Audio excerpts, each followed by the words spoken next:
उस सुबह शहर में धुंध जरा ज्यादा थी।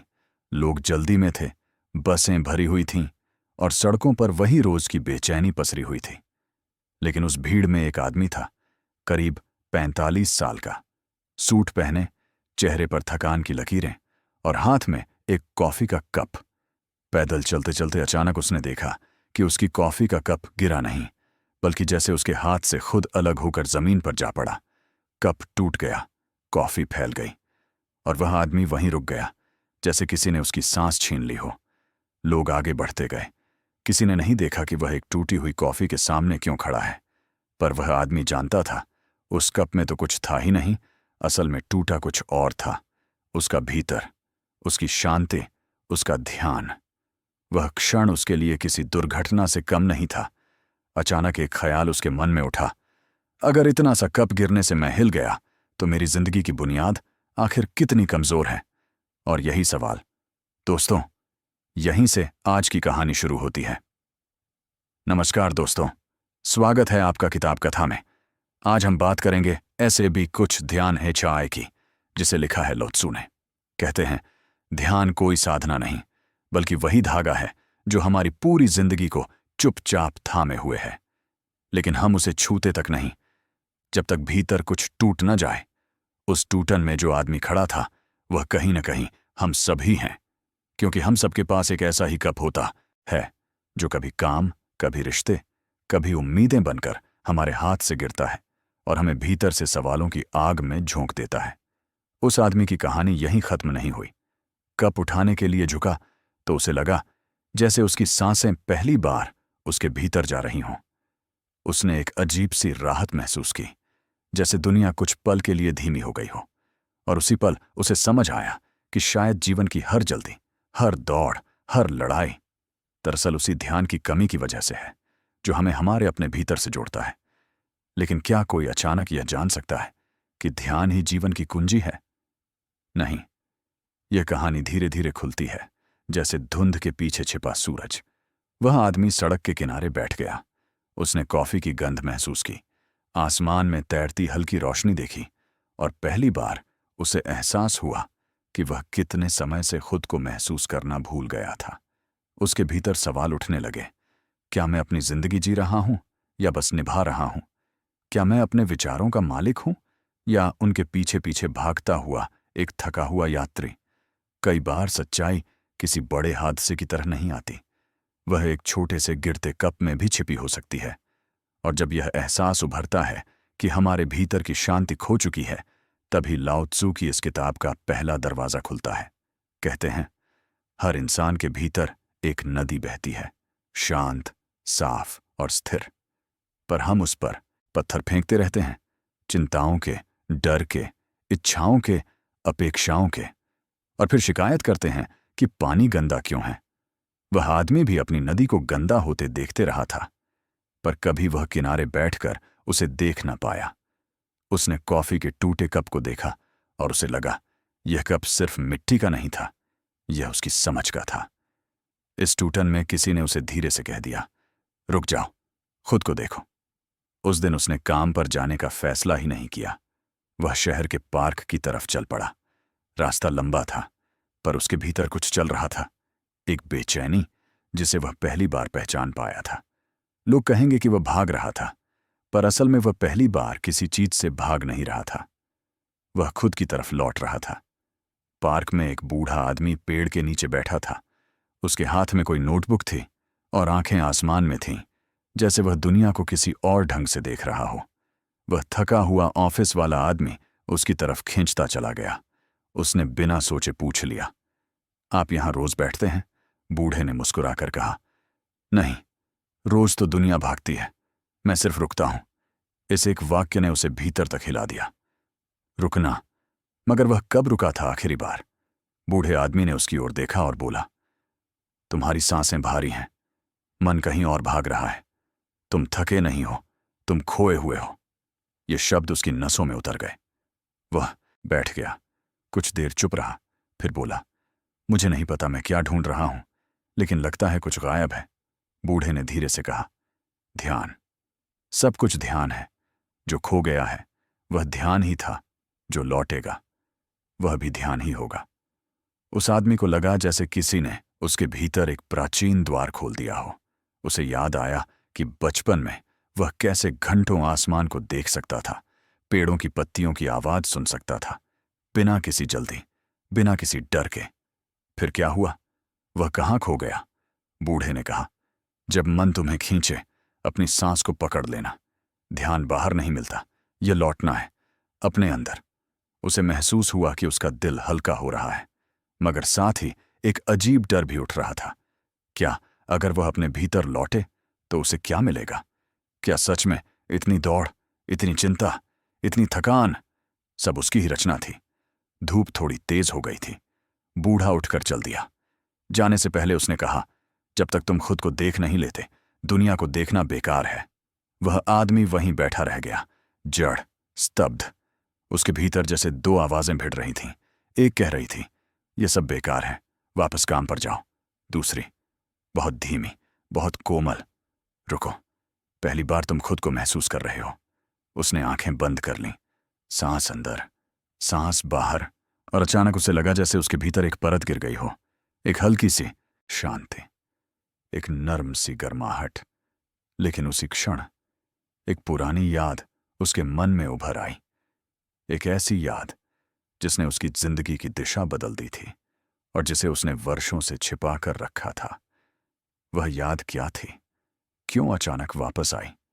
और क्या वह उसकी ऑफमर्क समकाइट का पहला सच बनने वाली थी? उस याद की शुरुआत बहुत पुरानी थी, इतनी पुरानी कि वह आदमी उसे शायद भूल ही चुका था। लेकिन कहते हैं ना, ध्यान की पहली हल्की सी रोशनी भी जब भीतर गिरती है तो अंधेरे में दबे हुए किस्से खुद खुले दरवाजों की तरह सामने आने लगते हैं। उसके मन में जो तस्वीर उभरी वह उसके बचपन की थी, शायद 8 या 9 साल की उम्र की। वह एक छोटे से गांव के किनारे खड़े बरगद के पेड़ के नीचे बैठा था, मिट्टी में उंगलियां घुमाता हुआ, जैसे कोई बड़ा खोजकर्ता किसी रहस्य की तलाश में हो। हवा तेज थी, पत्तियां सरसराती थीं, और उसे लगता था हर एक पत्ती उससे कुछ कह रही है, कुछ ऐसा जो सिर्फ वही सुन सकता है। उसी उम्र में उसे पहली बार यह एहसास हुआ था कि दुनिया सिर्फ वही नहीं है जो आंखों से दिखती है, कुछ और भी है, कुछ धीमा, कुछ शांत, कुछ गहरा।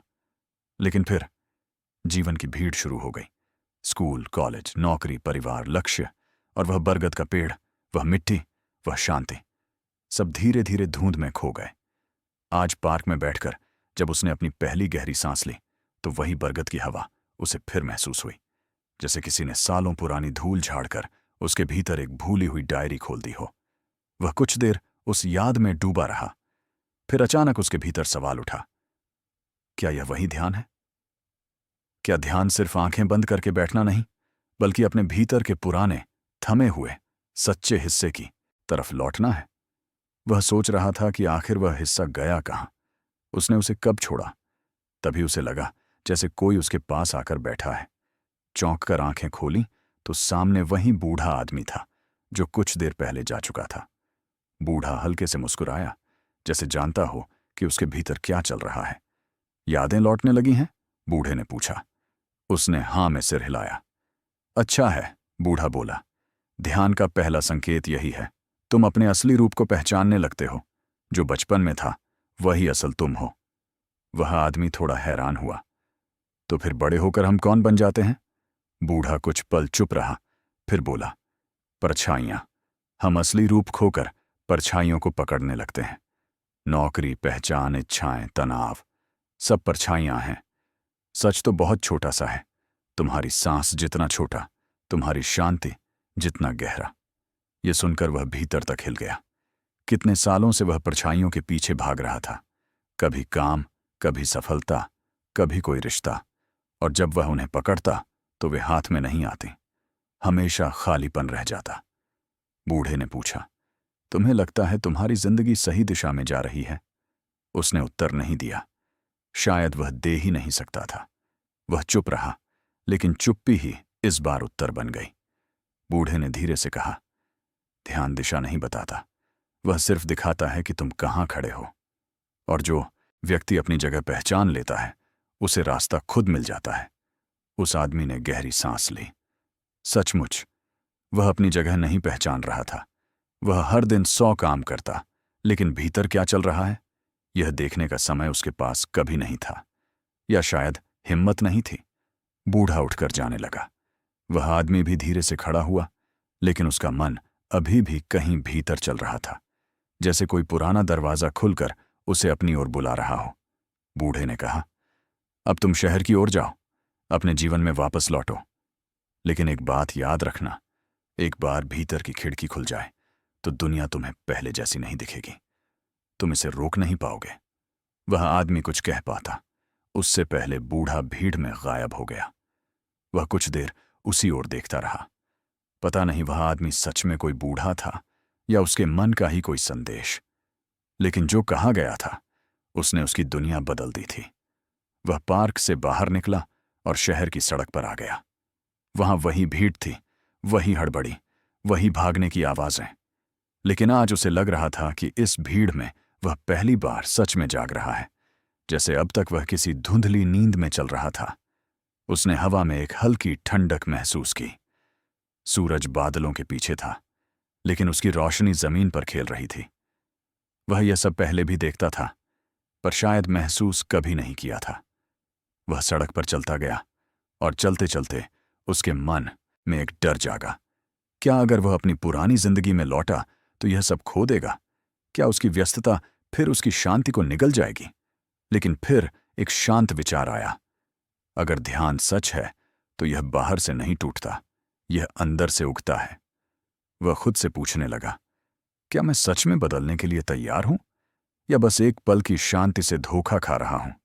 क्योंकि अगर ध्यान सच में मेरी जिंदगी का हिस्सा बन गया तो बहुत कुछ बदल जाएगा, और शायद मैं खुद भी। उसके ऑफिस का रास्ता सामने था। वह जाना नहीं चाहता था, लेकिन भागना भी नहीं चाहता था। जीवन से भागना ध्यान नहीं होता, उसका सामना करना होता है। वह उसी इमारत के सामने जाकर रुक गया जहां हर दिन थका हुआ भारी कदमों से प्रवेश करता था, लेकिन आज उसके कदम हल्के थे। अजीब सा विरोधाभास, हल्के कदम, गहरी समझ। इमारत के कांच के दरवाजों में उसने अपनी ही झलक देखी। थका हुआ चेहरा, लेकिन आंखों में एक नया रंग था, जैसे भीतर कोई दिया जल चुका हो। तभी उसके फोन पर एक नोटिफिकेशन आया, मीटिंग के बारे में, क्लाइंट के बारे में, डेडलाइन के बारे में। वही रोज का शोर, वही दबाव, वही दौड़। लेकिन आज वह शोर उसके भीतर घुस नहीं पाया। आज उसके भीतर कोई और आवाज थी, बहुत धीमी लेकिन सबसे शक्तिशाली। सब कुछ ध्यान है। वह ऑफिस के अंदर गया, लेकिन आज दुनिया का शोर उसके भीतर नहीं उतरा। आज पहली बार उसे महसूस हुआ, शायद ध्यान कोई तकनीक नहीं बल्कि एक दृष्टि है। वह जैसे ही अपनी कुर्सी पर बैठा, अचानक मन में एक और याद जाग उठी। एक ऐसी याद जिसने न सिर्फ उसके बचपन को बल्कि उसके पूरे जीवन को चुपचाप प्रभावित किया था। और यह याद उसका अगला कदम, उसकी अगली समझ, उसकी अगली उलझन बनने वाली थी। उसने गहरी सांस ली। उस दोपहर ऑफिस में बैठते ही उसे लगा जैसे समय अचानक बहुत भारी हो गया है। मीटिंग की आवाजें, कीबोर्ड की टकटक, फोन की घंटियां, सब उसके चारों ओर घूम रही थीं। पर पहली बार उसे लगा कि वह इन सब से अलग बैठा हुआ है, जैसे वह इस दुनिया का हिस्सा होते हुए भी उसमें पूरी तरह शामिल नहीं है। जैसे किसी खिड़की से वह सबको देख रहा हो। लोग भाग रहे हैं, बोल रहे हैं, लड़ रहे हैं, लेकिन उन्हें पता ही नहीं कि वे क्यों भाग रहे हैं। उसे एक अजीब सा एहसास हुआ, कहीं न कहीं वह भी इन सब का हिस्सा रहा था। और आज पहली बार दूरी बन गई थी। उसकी निगाहें स्क्रीन पर थीं, लेकिन मन कहीं और था। और तभी वह गहरी दबी हुई पुरानी याद उसके भीतर खुल गई, धीरे लेकिन बेहद दर्द के साथ। यह याद उसके कॉलेज के दिनों की थी। उसका एक बहुत करीबी दोस्त था, अमन। दोनों साथ पढ़ते थे, साथ हंसते थे, सपने देखते थे और जीवन को बहुत हल्के में लेते थे। अमन हमेशा कहता था, यार, जिंदगी जितनी है उतनी जीनी चाहिए, कल क्या हो किसे पता। लेकिन एक दिन एक दुर्घटना हुई, एक ऐसी दुर्घटना जो उस आदमी ने कभी खुलकर याद नहीं की थी। वह और अमन बाइक से लौट रहे थे। रात थी, सड़क खाली थी, हवा तेज थी। दोनों हंसते हुए आ रहे थे, जैसे दुनिया सिर्फ उनकी हो। लेकिन एक मोड़ पर बाइक फिसल गई। वह आदमी चोटिल हुआ, लेकिन बच गया। अमन नहीं बचा। उस हादसे के बाद उसका जीवन बदल गया था, पर कैसे? उसने कभी खुद से यह सवाल नहीं पूछा। वह बस आगे बढ़ता गया, जैसे सब कुछ सामान्य हो, लेकिन अंदर कहीं एक डर जन्म ले चुका था। जीवन कितना अस्थायी है, कितना नाजुक। और शायद इसी डर के कारण वह हमेशा दौड़ता रहा, हमेशा व्यस्त रहा, हमेशा अपनी भावनाओं से कटा रहा, क्योंकि रुकता तो दर्द सामने आ जाता। आज ऑफिस में बैठे बैठे इतनी वर्षों बाद वह याद वापस लौटी, पूरी की पूरी, बिना किसी धुंध के। और इस बार वह उससे भाग नहीं सका। उसकी आंखें हल्की सी भर आईं। क्यों? क्यों इतने सालों बाद वह दर्द उसके सामने खड़ा था? तभी उसके भीतर एक बहुत गहरी, बहुत स्पष्ट आवाज उठी, क्योंकि ध्यान वही लौटाता है जिसे तुमने दबा दिया था। वह समझने लगा। वह हमेशा शांति क्यों नहीं महसूस कर पाता था। वह हमेशा भीतर खाली क्यों महसूस करता था। वह हमेशा थका हुआ क्यों रहता था, क्योंकि उसके भीतर का सबसे गहरा दर्द, अमन की मृत्यु, उसी की आंखों से छिपा हुआ था। लेकिन शरीर जानता था, मन जानता था, आत्मा जानती थी। और जब तक वह दर्द सामने न आए, शांति संभव ही नहीं थी। उसने गहरी सांस ली, धीरे धीरे, और पहली बार उसने उस दर्द को भागने नहीं दिया, उसे महसूस होने दिया, पूरी तरह। उसके मन में अमन की हंसी गूंजने लगी, वह बेफिक्र आवाज जो दुनिया को हल्का बना देती थी। उसे याद आया कि कैसे अमन रातों को छत पर बैठकर कहता था, यार, जिंदगी को मुस्कुराना चाहिए, वरना यह हमें खा जाएगी। और आज वह मुस्कुराना भूल चुका था। जीवन उसे खाए जा रहा था। वह कुर्सी पर पीछे झुक गया, आंखें बंद कर लीं और बहुत धीरे से कहा, अमन। बस एक शब्द, लेकिन उस शब्द में उसकी सारी छिपी हुई भावनाएं थीं। पछतावा, डर, दर्द, प्यार, सब कुछ। उसे लगा जैसे वर्षों के बाद उसकी छाती में जमी कोई भारी चट्टान पिघलने लगी हो। उसने महसूस किया, दर्द से भागना ही उसकी सारी बेचैनी की जड़ था। और जैसे ही उसने इस सच्चाई को स्वीकार किया, उसे लाओ त्सु की किताब का एक गहरा अर्थ समझ आया। ध्यान कोई अलग समय नहीं मांगता। ध्यान वह क्षण है जब तुम अपने भीतर से सच को सुन लेते हो। और सच हमेशा सरल होता है, लेकिन अक्सर सबसे कठिन स्वीकार करना होता है। उसने आंखें खोलीं और देखा कि मीटिंग खत्म हो चुकी है। लोग उठकर जा रहे थे, लेकिन वह वहीं बैठा रहा, जैसे भीतर कोई नया जन्म हुआ हो। उसके चेहरे पर हल्की शांति थी, बहुत हल्की, लेकिन सच्ची। वह समझ चुका था कि ध्यान उसे सिर्फ शांत नहीं कर रहा, ध्यान उसे ईमानदार बना रहा था, अपने आप से, अपनी यादों से, अपने जीवन से। शाम को वह ऑफिस से बाहर निकला। हवा ठंडी थी, जैसे किसी ने दिन भर की सारी थकान को धो डाला हो। वह सड़क पर धीरे धीरे चलता जा रहा था, और हर कदम पर उसे महसूस हो रहा था कि दुनिया अब उतनी भारी नहीं लग रही। कुछ बदला नहीं था। सड़क वही थी, लोग वहीं, शहर वहीं, लेकिन देखने वाला बदल रहा था। वह पुल के पास जाकर रुका। नीचे बहता पानी। उसके मन में फिर याद आया, बूढ़ा आदमी कह रहा था कि मन एक नदी की तरह है। और सच में इस नदी की लहरों में उसे अपनी ही भावनाएं दिख रही थीं, कभी तेज, कभी शांत, कभी उलझी हुई, कभी साफ। और तभी उसे लगा जैसे नदी के बहाव में एक और बात छिपी है, एक नया प्रश्न, एक नया रहस्य, कुछ ऐसा जो वह अब तक समझ नहीं पाया था। उसने धीरे से सोचा, अगर ध्यान मुझे दर्द तक ले जा सकता है, तो क्या यह मुझे उससे आगे भी ले जाएगा? क्या उसके भीतर कोई ऐसा स्थान है जहां दर्द खत्म हो जाता है, जहां शांति सिर्फ एक पल नहीं, बल्कि एक स्थायी घर बन जाती है? और शायद यहीं से उसकी यात्रा का असली अध्याय शुरू होने वाला था।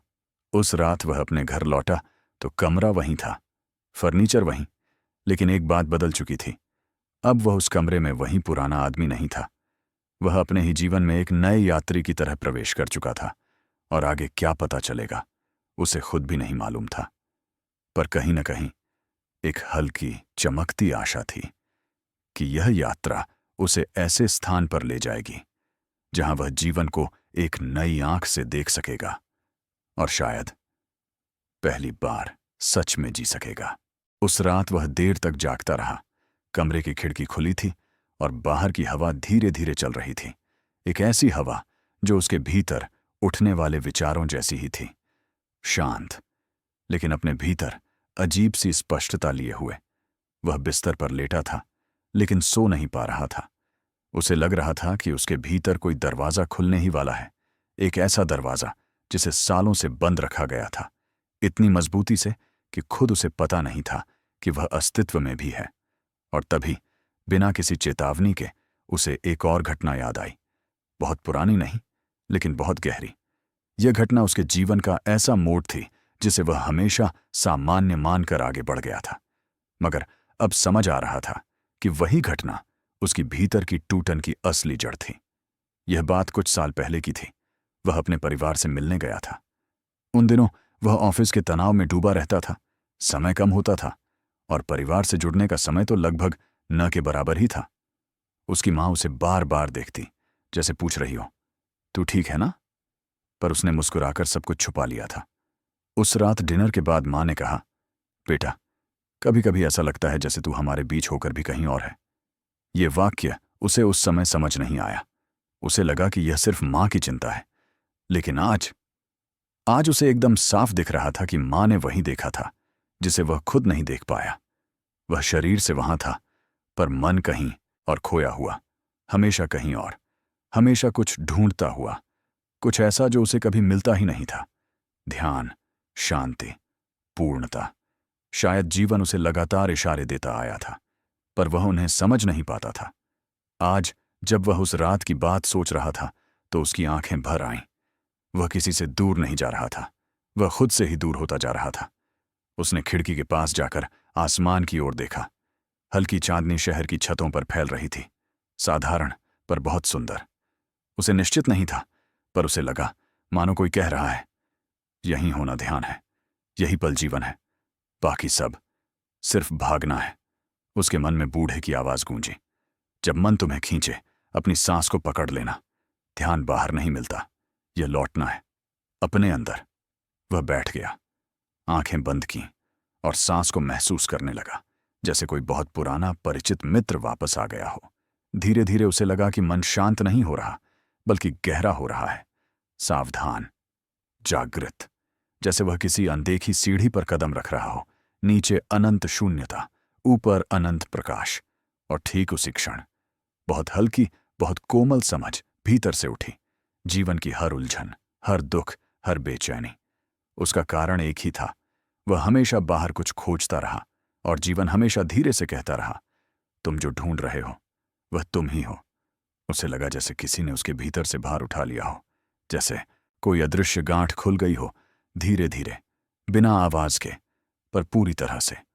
उसने महसूस किया कि उसकी सांस अब हल्की है, उसका दिल खुला है और उसका मन जैसे एक शांत झील बन गया है, जिसमें हल्की हल्की लहरें तो हैं, पर कोई तूफान नहीं। उसे पहली बार समझ आया, ध्यान कोई क्रिया नहीं है। ध्यान वह स्थिति है जब तुम अपने वास्तविक स्वरूप को देखने लगते हो। वह स्वरूप जो दर्द में भी शांत है, भीड़ में भी अकेला नहीं है और बदलावों के बीच भी टूटता नहीं है। धीरे धीरे उसकी आंखें खुलीं। कमरा वही था, रात वही थी, हवा वही थी, पर वह अब वही नहीं था। सुबह वह जल्दी उठा, न किसी अलार्म से, न किसी मजबूरी से। बस एक अनजानी हल्कापन उसे खींचकर बाहर ले आया। वह सड़क पर चला, धीरे, बहुत धीरे। लोग भाग रहे थे, कारें तेज थीं, पर आज उसे इनमें कोई शोर नहीं लग रहा था। उसके भीतर एक और गहराई खुल रही थी, जैसे जीवन की साधारणता में ही कोई अद्भुत रहस्य छिपा हो। वह उसी पार्क पहुंचा जहां बूढ़ा आदमी मिला था। आज वहां कोई नहीं था। पेड़ खामोश थे, घास पर ओस थी और हवा में एक अजीब सी पवित्रता। वह पेड़ के नीचे बैठ गया। उसे महसूस हुआ, आज उसे किसी से कुछ पूछने की जरूरत नहीं, आज उसे किसी सीख की जरूरत नहीं।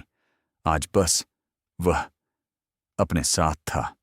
और तभी उसे अंदर से एक गहरी बात समझ आई। बूढ़ा आदमी सिर्फ एक इंसान नहीं था, वह एक संकेत था, जीवन का, अस्तित्व का, या शायद उसके अपने ही चेतन का। संदेश यह था, तुम्हारा ध्यान तुम्हारा मार्गदर्शक है। उसने सांस ली, हल्की, लंबी, शांत, और तभी उसे लगा जैसे भीतर से कोई द्वार पूरी तरह खुल गया हो। एक ऐसा द्वार जिसके पीछे कोई शून्यता नहीं, बल्कि एक असीम शांति थी। एक ऐसी शांति जो डर को घोल देती है, दुख को पिघला देती है और जीवन को उसी स्वरूप में दिखा देती है जैसा वह वास्तव में है। वह वहां बहुत देर बैठा रहा, घंटों शायद, पर उसे समय का पता ही नहीं चला। क्योंकि ध्यान में समय अलग ही बहता है, धीमा, सरल, अदृश्य। जब वह उठा तो उसे लगा कि उसके भीतर अब किसी तलाश की जगह नहीं बची, क्योंकि जो खोजता था वही अब पाया गया था।